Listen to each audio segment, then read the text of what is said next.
Harold Whitman used to love Christmas. He remembered a time when the house smelled like pine and cinnamon, when laughter filled every corner, and when the lights on the tree stayed on long after midnight because no one wanted the day to end. Back then, Christmas felt endless. Now, it felt quiet. Harold sat alone in his small living room, wrapped in a thick sweater that had seen better years. The Christmas tree stood in the corner, modest and undecorated except for a single strand of warm white lights. He hadn't bothered with ornaments this year. It didn't feel necessary. At 81, Harold had learned to stop expecting things. The radio played softly in the background, an old carol drifting through the room like a memory. That didn't quite belong to him anymore. Outside, snow fell steadily, coating the sidewalks of the small town of Brookhaven in white. The world looked peaceful, too peaceful. Harold stared at the clock. Christmas Eve! He sighed and reached for his mug of tea. Now cold. He didn't bother reheating it. He hadn't always been alone. There was a time when his wife Eleanor would insist on baking too many cookies, when the kids would argue over which ornament went where, when the doorbell rang constantly, neighbors stopping by just to say hello. That was years ago. The children were grown now, scattered across cities with lives that moved faster than his. Phone calls had become shorter, visits rare, a holiday complicated. Harold understood, or at least he told himself he did. Still,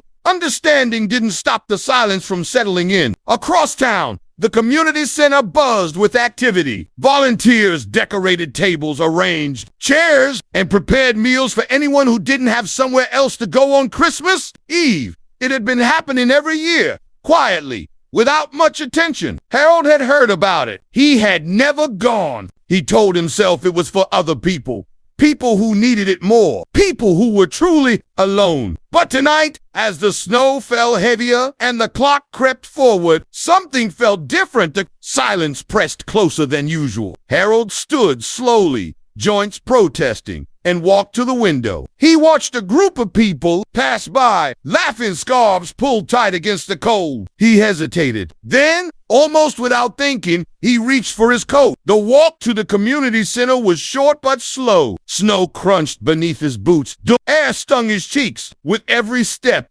doubt crept in. What if I don't belong there? What if I'm just in the way? He stopped outside the building, warm light spilling through the windows. Inside, he could see silhouettes moving, hear muffled laughter. Harold turned to leave. Before he could, the door opened. A young woman stood there, holding a box of decorations. She looked surprised, then smiled. "Hi," she said. "Are you coming in?" Harold cleared his throat. I was just... She stepped aside without hesitation. "You're just in time." Something in her voice made it impossible to argue. Inside, the room was warm. Not just physically, but in a way Harold hadn't felt in years. People sat at long tables, some talking, some quiet, all welcome. No one stared. No one asked questions. Someone handed him a plate. Someone else pulled out a chair. A man across the table introduced himself. A woman nearby asked Harold if he preferred tea or coffee. Simple questions. Ordinary kindness. Harold felt something loosen in his chest. He hadn't realized how tightly he'd been holding himself together. As the evening went on, stories were shared, not performances, just moments. Someone talked about a childhood Christmas. Someone else admitted this was their first holiday without a loved one. Harold listened. And then, unexpectedly, someone asked him a question. "What was your favorite Christmas?" a boy at the table asked. Harold paused. He hadn't thought about it in a long time. "The ones where nothing special happened?"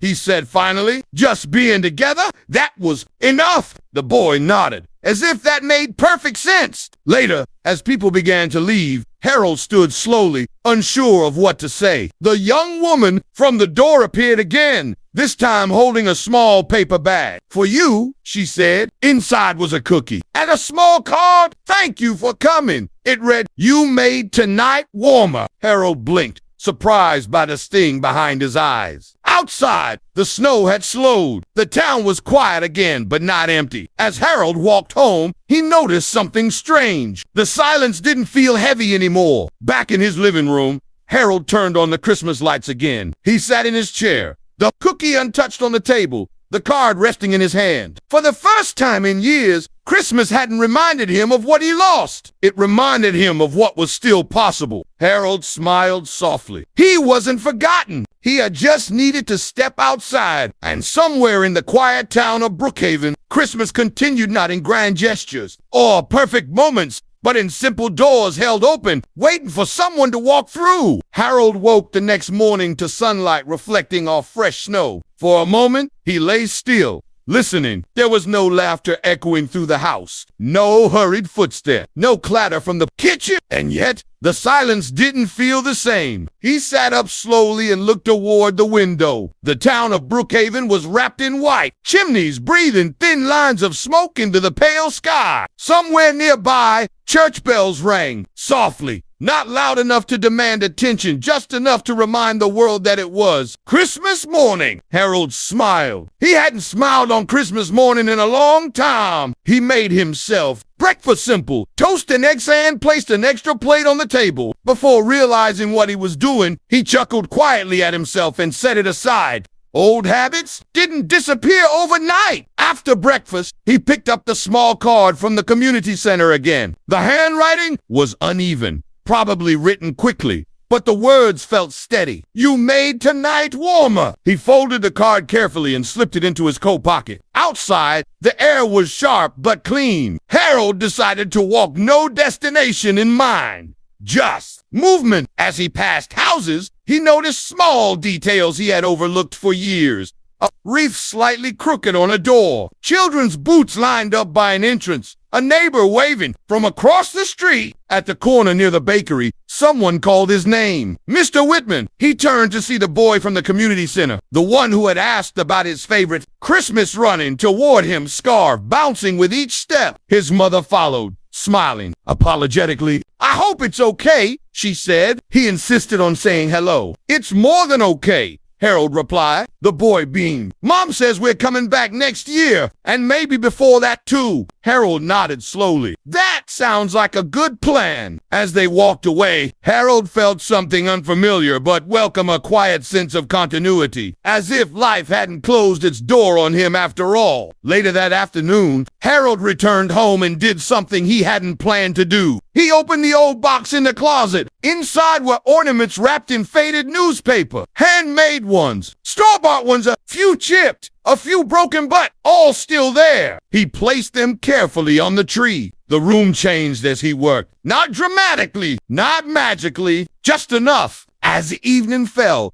Harold turned on the lights again and sat back in his chair. Snow began to fall once more, slower this time, almost thoughtful. He didn't wait for the phone to ring. Instead, he picked it up. When his daughter answered, surprised, Harold spoke gently. No guilt, no longing, just warmth. Merry Christmas, he said. I just wanted to hear your voice. There was a pause on the other end. Then, softer than expected, she replied, I'm glad you called, Dad. When the call ended, Harold sat quietly, letting the moment settle. Christmas didn't arrive with noise this year. It arrived with courage, the courage to step outside, to accept a chair at a table, to believe that, even late in life, there was still room to belong. Harold looked at the tree, at the lights reflecting in the window, and felt something steady take root inside him. Not excitement, not nostalgia, something better, peace. And as the snow continued to fall over Brookhaven, Christmas moved gently through the town, not searching for perfection, but finding meaning in those willing to open the door. That evening, as darkness settled over Brookhaven, Harold lit a single candle on the table. He didn't usually bother with candles. Eleanor had loved them, said they made ordinary moments feel intentional. For years after she passed,